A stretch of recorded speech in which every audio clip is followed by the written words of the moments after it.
सो दोस्तों, एक और नया दिन और मैं बलजीत परमार हाजिर हूँ एक नई कहानी, एक नया किस्सा लेकर। दोस्तों, बहुत हट के आज का एक एपिसोड बना रहा हूँ। साल ख़त्म होने वाला है, नए साल में नए सिरे से नया काम करेंगे। कल मेरे परम मित्र सुपरस्टार राजेश खन्ना का जन्मदिन था। मैंने उनके 80वें जन्मदिन पे ये एक एपिसोड बनाया था जो आज तक तकरीबन 4.25 लाख लोग उसको देख चुके हैं। बहुत पसंद किया सबने। शायद आप में से बहुत से लोगों ने नहीं देखा होगा, लेकिन अपने उस गुजर गए मित्र दोस्त की याद में वो एपिसोड मैं आपको दोबारा दिखा रहा हूँ। आज के दिन वो देखिए। कल का दिन इस साल का आखिरी दिन होगा। बहुत बड़ी यादें हमारी जुड़ी हुई हैं राजेश खन्ना के साथ। कल मैंने उनके जन्मदिन के त्यौहार पे कोई काम नहीं किया, सिर्फ आराम से बैठ के घर पे बैठ के पूरा दिन उनसे जुड़ी हुई बातों को याद किया। कुछ पुरानी तस्वीरें देखी, कुछ उनकी पुरानी फिल्में देखी, और कोई पंजाबी में मैंने कोई एपिसोड नहीं बनाया कल। आज मैं आपको अपना वो एपिसोड नंबर 19 जो मैंने अपने चैनल जब शुरू की थी उसके 19वें दिन बनाया था, और वो सबसे ज़्यादा चलने वाला एपिसोड था उस ज़माने में, जो नई चैनल थी और फिर भी 1 लाख के ऊपर चल गया था 2-3 दिन में। वो यादें आप एक बार फिर उस हिंदुस्तान के महान कलाकार की याद में ज़रूर देखिए। और आने वाले दिनों में इसी किस्म के नए और अच्छे एपिसोड लेके फिर हाजिर होते रहेंगे। तब तक के लिए आप सबका बहुत शुक्रिया। और देखिए हमारा वो पुराना एपिसोड, राजेश खन्ना कैसे अपने मेहमानों की इज्जत करता था, दोस्तों की इज्जत करता था, रिश्तों का पालन करता था, और जो उसके दोस्त थे वो सारी उम्र उसके दोस्त रहे, और जिनके साथ प्रोफेशनल रिश्ता था उनके साथ शायद अनबने हुई, लेकिन बाद में ठीक भी हो गई। बहुत खुददार आदमी था। इनकम टैक्स ने बहुत तंग किया उसको, लेकिन उसने घुटने नहीं टेके। अंत तक लड़ाई लड़ी, दुख सहे। करोड़ों का पैसा बैंकों में पड़ा था, लेकिन जेब में 100 रुपया नहीं होता था। वो दिन भी उस सुपरस्टार ने देखे। बस उन्हीं दिनों की ये कहानी है जो मैं आपको दोबारा एक बार फिर सुना रहा हूँ। देखिए इस पुराने एपिसोड को और एंजॉय कीजिए। 2 दिन के बाद फिर मिलेंगे। और वो साक्षात एकदम अकेला जो सबकी आंखों का तारा सितारा रहा है मरने तक, लेकिन वो दिन शायद उसने कभी नहीं सोचे थे। वही एक जलाओ, एक शान जो चेहरे पे, गुलाबी रंग उनका, और वही मुस्कान जो लाखों लोगों का दिल थाम दिया करती थी, वो सब ऐसे ही था। तो मैंने उनको बोला, मैंने कहा आपके वो केवल कहाँ है, आहूजा जी कहाँ हैं? बोलते सब की छुट्टी कर दिया हमने, वो आमदन नहीं, को काम नहीं, तो तुमको तनख्वाह कहाँ से देना है? तो थोड़ा बुरा तो लगा बोलते, लेकिन मुझे किसी बात का गम नहीं है। गम इस बात का है कि आप लोग आए हो और आपके मित्र जो हैं ये पंजाब से, चंडीगढ़ के पास से इतनी दूर से आए, और मैं इनकी उस तरह शायद इनकी सेवा खातिरदारी नहीं कर सकूंगा जो शायद इनके दिलो दिमाग में कहीं बैठी होगी। उन्होंने हाथ जोड़ के सबसे माफ़ी मांगी। आप मानोगे नहीं, मुझे भी आज तक यकीन नहीं होता। बहुत बार उनके पास गया, हमारी बहुत अच्छी दोस्ती थी, भाइयों जैसे रिश्ते थे, लेकिन ऐसा होगा ये कभी मैंने भी नहीं सोचा था। और राजेश खन्ना नीचे उतरे। मैंने खिड़की से बाहर जाके जो मेन रोड की तरफ उनके घर से जो रास्ता मेन रोड पे मिलता था उसकी तरफ देखा, तो राजेश खन्ना मारुति 800 वाइट कलर की खुद चला के जा रहे हैं। और 10-15 मिनट के बाद वापस आए। एक बड़ी कोका कोला की बोतल, एक लिम्का की बोतल, और खुद अपने आप ऊपर आए लेके, और बड़ी खुशी से उन्होंने वो गुलाब का फूल वो बच्चों को जो बेटी थी गुरुग्राम की उनको दिया। अपने हाथों से उनको पूछ के, बेटा आप क्या पियोगे, लिम्का पियोगे, कोक पियोगे? वो गिलास में अंदर जाके किचन से, पेंट्री से गिलास उठा के लेके आए, उनको अपने हाथों से डाल के पिलाया। अंदर से मैं रो रहा था और बाहर से मैं हंस रहा था, लगा रहा था कि ये हमारा सुपरस्टार, इतने अच्छे दिल का आदमी, इतना अच्छा मेहमान नवाज, और पता नहीं सरकारी एजेंसीज के क्या चक्कर होते हैं, क्या इनकम टैक्स की ऐसी प्रॉब्लम होगी जो इसको ऐसे दिनों का सामना करना पड़ रहा है।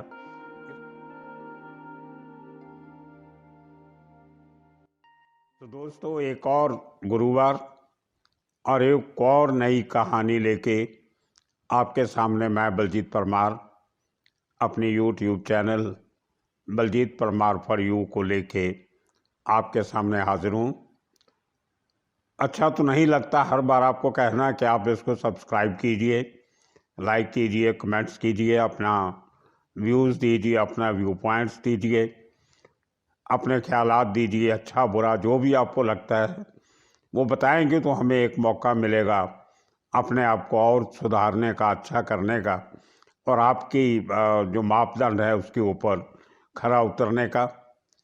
खैर, आज मैं जो एक इसको किस्सा नहीं कहूँगा, मैं इसको कहानी भी नहीं कहूँगा, ये एक कुछ ऐसी दास्तां है जो कभी कभी मुझे बहुत दुखी करती है ज़िंदगी में। मैं बहुत कम निराश होता हूँ और बहुत कम ऐसी बातें करता हूँ जिससे किसी के दिल को या किसी की भावनाओं को ठेस पहुँचे। कोई आदमी दिल से कमज़ोर हो या उसकी आंखों में आंसू आए। लेकिन इनमें से जो आज मैं किस्सा सुनाने जा रहा हूँ उसमें से एक उसका जो हिस्सा है, पहला जो पार्ट है, वो थोड़ा ऐसा है कि मेरी भी उसको याद करके कभी कभी आंखें नम हो जाती हैं। बात 1990 की है, दिसंबर का महीना, और मुंबई में कोई बाकी प्रांतों की तरह सर्दी गर्मी का इतना फ़र्क नहीं होता है, लेकिन दिसंबर का महीना थोड़ा सा मुंबई में बाकी महीनों से अच्छा होता है। जब गर्मी कम होती है, ह्यूमिडिटी कम होती है, एक खुशगवार जैसा मौसम मुंबई में गिना जाता है दिसंबर के महीने में। तो मेरे एक मित्र हैं, आज भी हैं, गुरबरयाम सिंह उनका नाम है। 1990 में वो पंजाब में चंडीगढ़ के नज़दीक एक खरड़ तहसील है, उस तहसील के वो तहसीलदार हुआ करते थे। 1992 में वो पीसीएस सेलेक्ट हो गए और पीसीएस अफसर बनने के बाद वो पंजाब के अलग अलग शहरों में कहीं एसडीएम रहे, कहीं म्यूनसिपल कमिश्नर रहे, कहीं मोहाली के एस्टेट ऑफिसर रहे, कभी एडिशनल डीसी रहे, कभी एडिशनल म्यूनसिपल कमिश्नर रहे, और ज़्यादा समय उन्होंने अमृतसर में गुजारा। मेरे बचपन के दोस्त हैं, स्कूल में, कॉलेज में हम एक साथ पढ़े, उसके बाद नौकरी भी साथ में की। उसके बाद मैं मुंबई चला गया और वो यहाँ नौकरी करते रहे, और अल्टीमेटली रिटायर होने के समय वो पंजाब के डायरेक्टर पब्लिक रिलेशन थे और सेक्रेटरी कल्चर थे पंजाब सरकार के। बहुत सीनियर ब्यूरोक्रेट गिने जाते हैं, अच्छा नाम कमाया है उन्होंने। 1990 में वो मुंबई में अपने फैमिली के साथ घूमने आए। उनके साथ उनकी बीवी, जिस कारण उनकी बड़ी बेटी 5 साल की होगी तभी, और उनका बेटा छोटा, वो 3 साल का था। तो ये घूमते घूमने मुंबई आ गए, हजूर साहब देख करते। तो मैंने उनको एक गेस्ट हाउस में ठहराया वहाँ। तो एक दिन उनको मुंबई दर्शन के लिए जब मैं लेके जा रहा था, तो हम मुंबई के बांद्रा खार एरिया से निकल रहे थे मेरी गाड़ी में। तो अचानक मैंने जब एक खास एरिया आया तो वहाँ लेफ़्ट साइड में देखा तो राजेश खन्ना का ऑफिस में तो बहुत बार जा चुका था, तो मेरी ऐसे निगाह पड़ी अंदर, तो देखा कि मर्सिडीज गाड़ी वहाँ पे खड़ी है। तो हम लोग वहाँ से खार डांडा एरिया से निकल रहे थे, तो अचानक वहाँ रास्ते में राजेश खन्ना का ऑफिस आता था। एक बहुत बड़ा होटल था एक ज़माने वहाँ पे, सीजर पैलेस, और उसके साथ बहुत बड़े फिल्मों के लेखक, डायरेक्टर, राइटर हुआ करते थे, राजेंद्र सिंह बेदी, उनका घर भी पास में था। तो उसी एरिया में 100 गज दूर पे लेफ़्ट साइड में राजेश खन्ना का ऑफिस था। उस 7 फ्लोर की बिल्डिंग थी, ऊपर के 2 फ्लोर, 6 और 7 फ्लोर थे, वो राजेश खन्ना के पास थे, नीचे कुछ और लोग रहते थे। तो वहाँ से निकलते ही मैंने देखा, अचानक निगाह पड़ी तो राजेश खन्ना की मर्सिडीज कार वो छोटे से गलियारे में खड़ी थी। तो मैंने गुरुग्राम को बोला कि अगर आपको इच्छा हो तो राजेश खन्ना लगता है कि अपने ऑफिस में ही हैं, तो अगर आप चाहें तो उनको मिल लिया जाए। तो बोलते बहुत बढ़िया बात है, हम तो जुहू बीच जा रहे थे घूमने के लिए, तो हम इम्प्रॉम्प्टू अचानक प्रोग्राम बना तो अंदर चले गए। तो 6th फ्लोर पे गए, 6th फ्लोर पे बेल बजाई। तो नॉर्मली ये होता था कि जब हम वापस जाते तो दरवाज़ा खुला होता था, ऑफिस बहुत बड़ा स्टाफ था उनका, 6th फ्लोर पे जो बैठते थे लोग, और 7th फ्लोर पे अंदर से गोल सीढ़ी घूम के ऊपर जाती थी। उनका जो पेंट हाउस था उसके हिसाब से ड्यूप्लेक्स फ्लैट बनाया हुआ था। तो खुद देखा तो राजेश खन्ना ने खुद दरवाज़ा खोला। मैं बहुत हैरान कि आगे नौकर चाकर पीए सेक्रेटरी वो दरवाज़ा खोलते थे, आज पहली बार खुद राजेश खन्ना दरवाज़ा खोल रहे हैं। बड़ी गर्मजोशी से हमारा उन्होंने स्वागत किया, खैर मकदम किया, हमें अंदर बुलाया, ड्राइंग रूम जो छोटा था ऑफिस का जो रिसेप्शन थी उसमें बैठाया। और मैं देख रहा था कोई नौकर चाकर नज़र नहीं आ रहा था। वो दिन थे जब राजेश खन्ना के ऊपर इनकम टैक्स का शिकंजा कसा हुआ था। उनका अपना बंगलो जो था आशीर्वाद, जो उन्होंने इतने अपनी इच्छा से बनाया था अच्छे दिनों में, वो भी सील किया हुआ था सरकारी एजेंसियों ने। उनकी गाड़ियाँ, नौकर चाकर, दफ्तर सब एक हिसाब से बंद पड़े थे। वो शख्स जिसको पूरा फिल्म इंडस्ट्री, पूरा हिंदुस्तान एक सुपरस्टार के नाम से जानता था, हज़ारों लाखों लड़कियां उनको अपने खून से खत लिखा करती थी और हर आदमी उनको मिलना चाहता था, उनके दर्शन करने चाहता था, उनकी चौखट पे नमाज पढ़ने जाता था। और वो शख्स आज एकदम अकेला, जो सबकी आंखों का तारा सितारा रहा है मरने तक, लेकिन वो दिन शायद उसने कभी नहीं सोचे थे कि ऐसे दिन भी देखने पड़ेंगे जो हमने उस दिन देखे। खद्दर का कुर्ता पैजामा, कोई हाथ में घड़ी नहीं, कोई मोबाइल फ़ोन तो थे ही नहीं वहाँ पे, कोई भी ऐसी कोई शानो शौकत वाली बात उनके पर्सनैलिटी से, उनके शरीर से नज़र नहीं आ रही थी। लेकिन हाँ, चेहरे पर रौनक वही थी, वही एक जलाओ, एक शान जो चेहरे पे, गुलाबी रंग उनका, और वही मुस्कान जो लाखों लोगों का दिल थाम दिया करती थी, वो सब वैसे ही था। तो मैंने उनको बोला, मैंने कहा आपके वो केवल कहाँ है, आहूजा जी कहाँ हैं? बोलते सबकी छुट्टी कर दिया हमने, को आमदन नहीं, को काम नहीं, तो तुमको तनख्वाह कहाँ से देना है? तो थोड़ा बुरा तो लगा, बोलते लेकिन मुझे किसी बात का गम नहीं है। गम इस बात का है कि आप लोग आए हो और आपके मित्र जो हैं ये पंजाब से, चंडीगढ़ के पास से इतनी दूर से आए, और मैं इनकी उस तरह शायद इनकी सेवा खातिरदारी नहीं कर सकूंगा जो शायद इनके दिलो दिमाग में कहीं बैठी होगी कि हम जाएंगे तो ऐसे होगा। उन्होंने हाथ जोड़ के सबसे माफ़ी मांगी कि आप बुरा मत मानना, लेकिन मैं जो आपके लिए जो कर सकूंगा ज़रूर करूंगा। तो हमें बोले आप 5 मिनट रुकिए, तो मैं नीचे जाता हूँ, आपके लिए कुछ सामान लेके आता हूँ। आप मानोगे नहीं, मुझे भी आज तक यकीन नहीं होता।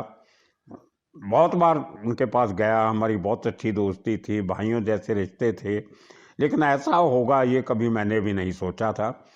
और राजेश खन्ना नीचे उतरे, मैंने खिड़की से बाहर जाके जो मेन रोड की तरफ उनके घर से जो रास्ता मेन रोड पे मिलता था उसकी तरफ देखा तो राजेश खन्ना मारुति 800 वाइट कलर की खुद चला के जा रहे हैं। और 10-15 मिनट के बाद वापस आए, एक बड़ी कोका कोला की बोतल, एक लिम्का की बोतल, एक लाइम की बोतल, और कुछ कुरकुरे वगैरह इस किस्म की, पॉपकॉर्न्स का पैकेट, और वेफर्स वगैरह बच्चों के लिए, और साथ में एक गुलाब का फूल कहीं से लेके आए साथ में। तो खुद अपने आप ऊपर आए लेके, और बड़ी खुशी से उन्होंने वो गुलाब का फूल वो बच्चों को, जो बेटी थी प्रोग्राम की, उनको दिया। अपने हाथों से उनको पूछ के, बेटा आप क्या पियोगे, लिम्का पियोगे, कोक पियोगे? वो गिलास में अंदर जाके किचन से, पेंट्री से गिलास उठा के लेके आए, उनको अपने हाथों से डाल के पिलाया। फिर हमें कोक जो भी हमने पीना था हमें पिलाया, और बोले कि मैं शायद आपको चाय पीने की आदत होगी, कुछ साथ में समोसे खाने भी अच्छे लगते होंगे, कुछ आपको मिठाई का भी शौक़ होगा, लेकिन सॉरी आप बिना बताए अचानक आए। लेकिन बलजीत मेरे भाई जैसा है, आप मेरे भाई जैसे हो, तो आपको मैं जितना कर सका हूँ इसी को आप मानना और बुरा मत मानना। तो हम सब ने वो एंजॉय किया। राजेश खन्ना जी के साथ उन्होंने फ़ोटो खींची अपने कैमरे के साथ, जो गुरुग्राम लेके आए थे साथ में। उन्होंने बड़े आराम से, बड़े ठरम्मे से बाकायदा पोज बना के बच्चों को अपनी गोद में उठा के, 5 साल के 3 साल के बच्चों को फ़ोटोग्राफ खिंचवाई। और मुझे अंदर से मैं रो रहा था और बाहर से मैं हंस रहा था, लगा रहा था कि ये हमारा सुपरस्टार, इतने अच्छे दिल का आदमी, इतना अच्छा मेहमान नवाज, और पता नहीं सरकारी एजेंसीज के क्या चक्कर होते हैं, क्या इनकम टैक्स की ऐसी प्रॉब्लम होगी जो इसको ऐसे दिनों का सामना करना पड़ रहा है। इसका कुछ हल निकल सकता था, निकालना चाहिए था सरकार को।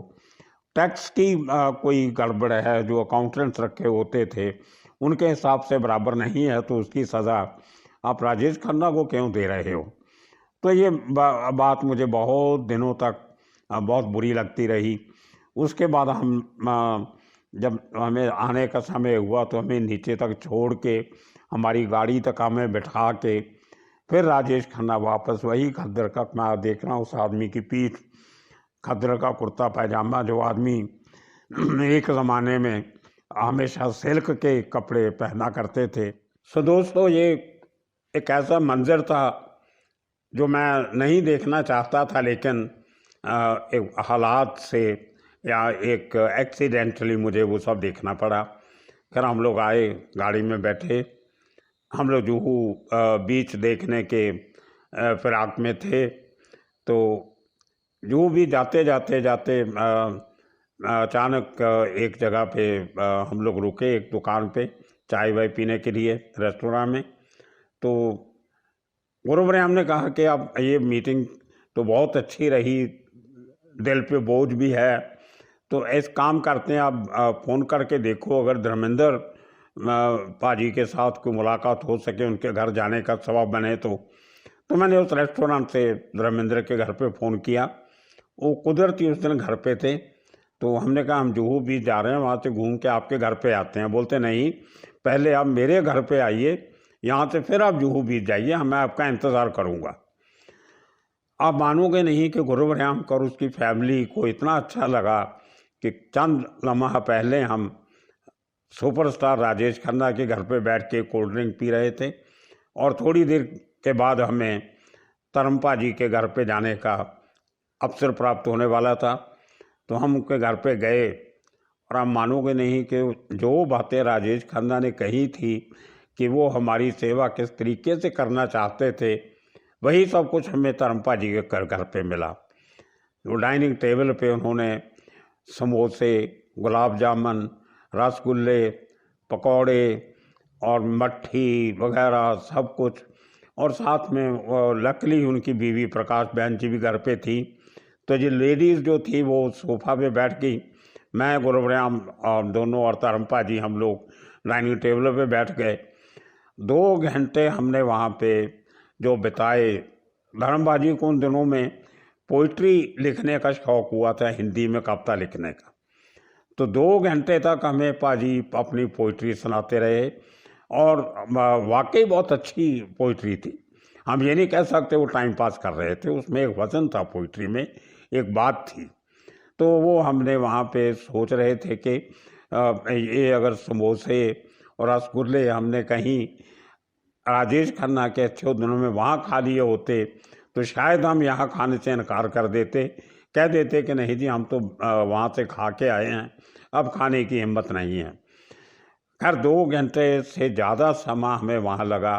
वहाँ फिर हमने गुरुग्राम ने बच्चों ने फ़ोटोग्राफ खिलाई, और वहाँ से हम निकले, जुहू बीच गए। तब तक अंधेरा हो चुका था थोड़ा थोड़ा। तो जुहू बीच पे बच्चों को अंधेरे में घुमाया, और वहाँ से कुछ इन्होंने और कुछ खरीदो फरोख्त की थोड़ी बहुत। तो वहाँ से हम निकले काफ़ी लेट, 9:30-10 बजे रात के बज गए थे। तो फिर गाड़ी में बैठे निकले।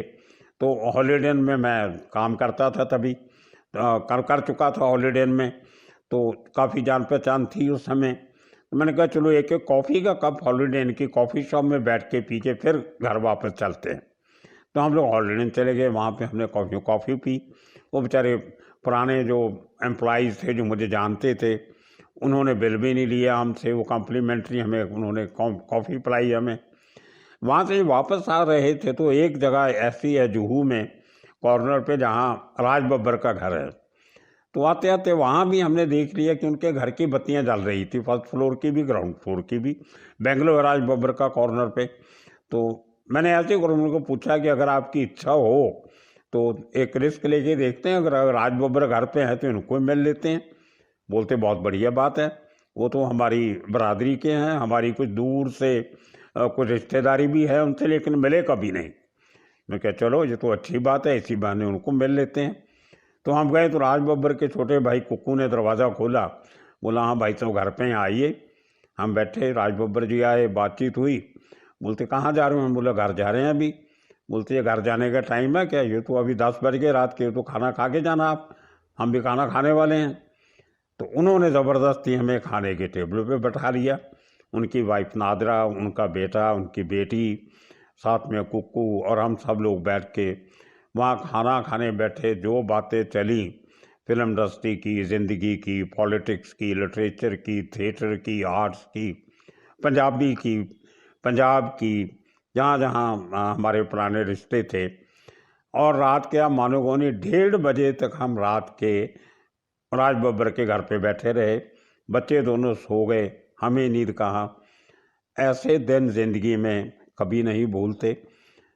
ऐसे कभी कभी ऐसे दिन ज़िंदगी में आते हैं जो आपको हमेशा याद रहते हैं, आपके जन्मदिन की तरह, आपकी सालगिरह की तरह, आपके बच्चों के जन्मदिन की तरह।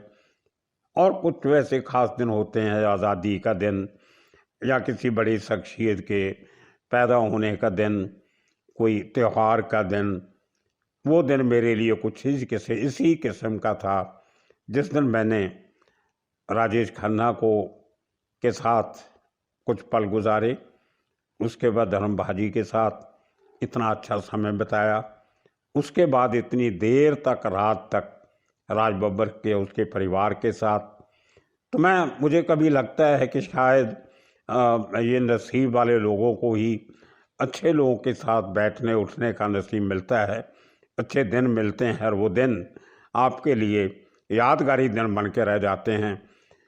एक अफसोस हमेशा रहेगा कि अगर वो दिन राजेश खन्ना के अच्छे दिनों वाला होता तो शायद वो दिन और भी यादगारी होता। इन्हीं कुछ पुरानी यादों के साथ एक बार फिर आने वाले गुरुवार तक आपसे इजाज़त लेता हूँ। जाने के पहले फिर आपसे अपील करता हूँ कि आप ज़रूर इस चैनल को सब्सक्राइब कीजिए, इसको आगे बांटिए, शेयर कीजिए और इसको लाइक कीजिए और अपने विचार हमें ज़रूर भेजते रहिए। इन बातों के साथ अगले हफ्ते तक के लिए आपसे विदा लेता हूँ। शुक्रिया, धन्यवाद।